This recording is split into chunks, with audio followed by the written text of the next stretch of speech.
Hello again and thanks for joining. So today we've got a Fleischmann model to have a look at. It's number 4147 and it's a German steam locomotive. It's an 080 with a tender. This is quite an old model now. You can tell that by the box. It's quite dirty, but it is faring not too bad at all. It does have a bit of sticker damage here, possibly a price tag or something in the past, but it's typical of Fleischmann boxes of the time, quite colourful, and it has a good view of the locomotive inside. So let's get this opened up and we'll take a look. So here we are with the locomotive out of the packaging, and it certainly impresses with its presence. It's quite a characterful locomotive and there's also quite a lot to it as well. It is quite a heavy model, and I also noticed that it is tender driven. It's permanently coupled together, so I'm going to have to be very careful when we pick this up and we take a closer look. So let's start down the front of the locomotive here. We've got this smoke box door, which is not too bad. It's got some nice rivet detail around it and nice brackets. But it is being let down a little bit. For example, here there's a couple of handrails which aren't really that well defined at all.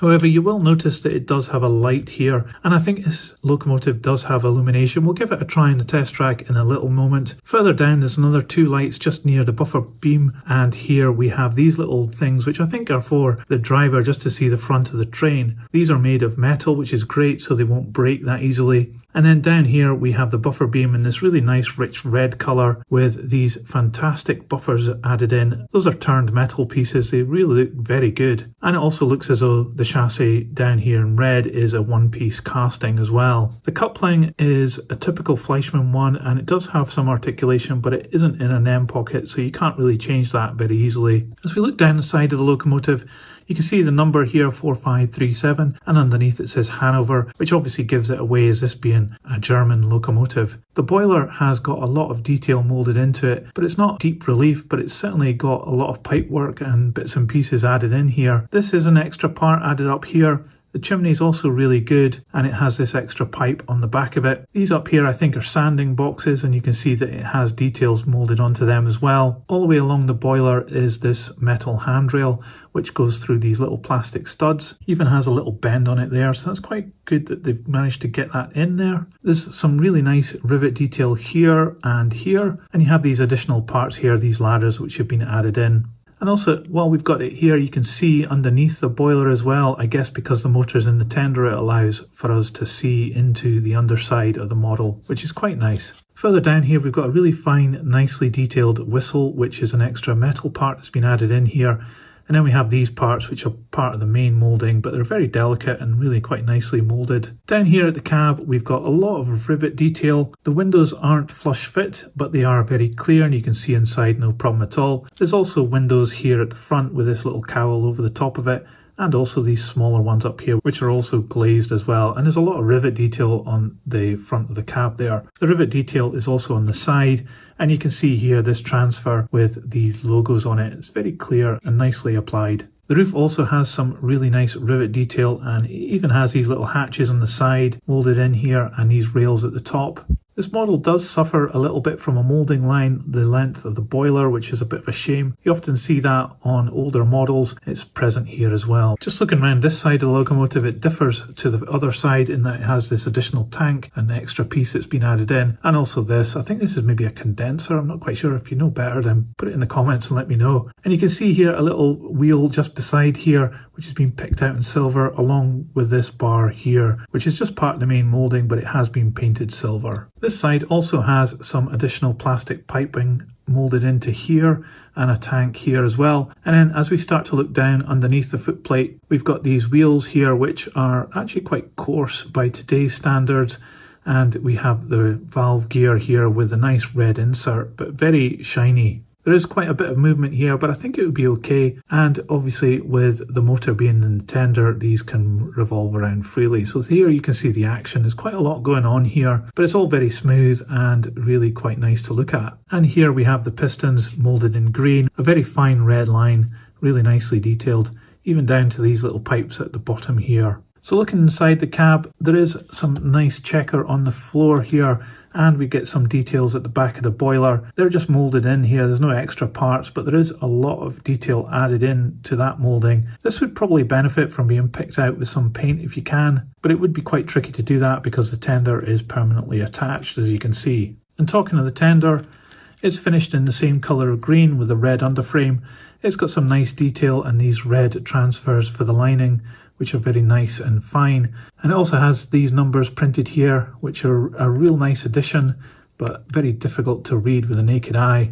Just on the inside of the tender, there's a bit of a representation of hatches there, and also a good proportion of dust on this model because it is quite old. Up top, the coal isn't very convincing at all, and it's heaped all the way up to the top. It's one of my bugbears, that one. But it's not too bad overall, but what is really good is all the rivet detail on here and the painting of the black and the green at the back here, with this little hatch here moulded in, which has been done really well. There's a handrail here moulded onto the corner, which has been picked out in black. And then as we move around the back of the tender, you can see some more hatches and rivet detail, and these two little lights as well. They don't have any lighting on them and they don't look very convincing. They'd probably benefit from something like a bit of silver paint or maybe some white paint. Again, we've got these really nice buffers. I'm really impressed with those. They're lovely turned items. And again, the Fleischmann coupling, which cantilevers, but you can't change it because it's just fixed in there. No NEM pocket. Down here, this is actually a plastic moulding, and there's some really good spring and axle box detail. Again, rivet detail as well, and some tanks. And then looking at the mechanism underneath here, we've got traction tyres on the back two wheels and also on the front two wheels of the tender, and nothing in the middle, but all these wheels are driven. You can see the gearbox down here. So the tender just clips off and allows access to the motor. I'm going to have to be careful here because the drawbar comes away and then it's just the cables holding the two items together, so I'm going to have to be quite careful. But here you can see the motor with its big weight added in. And looking around this side, you can see the gear wheel here. It's quite free flowing as well. I think this is going to perform pretty good when we put it on the test track. So let's get this back together and we'll give it a go. Okay, I've switched the H&M on now and I'm going to give it some juice and see what happens.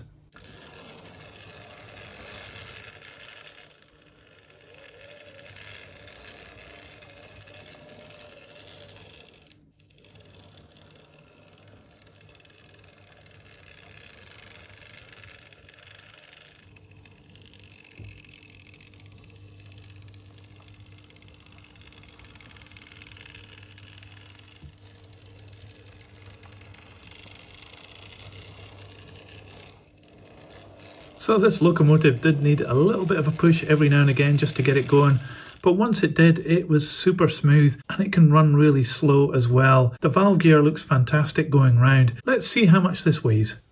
So this model weighs 431 grams. So this German 080 steam locomotive from Fleischmann is a really interesting model, and it is also very appealing, I think. It's got some really great things that I like on this model. The buffers are really nice, and I like the fact that it's got these additional little parts on the front buffer beam as well that are also made of metal. The handrail also going down the length of the boiler is really cool. And the valve gear, although being a little bit overscale, I think it does actually look really good when it's moving along. The overall proportions of this locomotive make it look really appealing as well, and also the colours are a really good match with the green and the red and the black. It was good to see that it also had lighting at the front. It's a bit of a shame though that it doesn't have lighting also on the tender. I guess that's something that maybe could be fixed quite easily if you wanted to customise this model a little. There's not a great amount of detail inside the cab, but you could enhance this with a driver and fireman, which would really bring it to life, which I think would really bring it to life. The fact that this is coupled permanently to the tender may cause a couple of problems, but if you're careful with this model, it shouldn't be any issue. But there is quite a bit of a gap between the locomotive and the tender, and I think I would probably just modify this just slightly, bringing it in a little bit, maybe with a 3D printed drawbar to replace the one that's there. So should you consider buying this locomotive? I don't really know why Fleischmann stuff isn't valued really highly, because I actually think it's really good. As a vintage model, this works perfectly, and even by today's standards, it's still a good runner. Although it does have some limitations, I think this model looks really good and it performs excellent as well. So therefore, I think it would make a really good addition to your model railway layout, and it certainly brings a smile to my face when I see this going down the track. Let me know what you thought about my analysis of this model in the comments below. I'd love to know what you think, and if you liked this video, please give it a thumbs up because it really helps this channel, and thanks very much. I'll put this on the turntable so you can see all the way around. But that's it for today. Thanks for watching. See ya!